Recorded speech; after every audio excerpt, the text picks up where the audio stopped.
ஆடி அமாவாசை வருது, தை அமாவாசை வருது, நம்ம தர்ப்பணம் கொடுக்குறோம், முன்னோரை நினைச்சு திதி கொடுக்குறோம், தர்ப்பணம் கொடுக்குறோம், அவங்களும் அதை ஏற்றுக்கிறாங்க. ஆனால் இந்த இந்த புரட்டாசி மகாலய பட்சம் இந்த அமாவாசைக்கு மட்டும் என்ன ரெண்டுத்துக்கு டிஃப்ரெண்ட் அப்படின்னா, நீங்கள் வழக்கமாக அந்த தை அமாவாசையில் கொடுக்குற விஷயமாகவும் சரி, ஆடி அமாவாசையில் கொடுத்தாலும் சரி, யாரை நினச்சி நீங்கள் தர்ப்பணம் கொடுக்குறீங்களோ அவங்களுக்கு மட்டும் தான் ரீச் ஆகும்.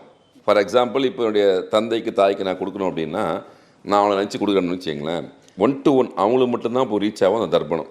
ஆனால் இந்த புரட்டாசி மாதம் இந்த மகாலய பட்சம் வர 21ஆம் தேதி வருது இல்லையா, அன்னைக்கு கொடுக்குற தர்ப்பணம் அப்படின்றது 21 தலைமுறைக்கு போய் சேரும்.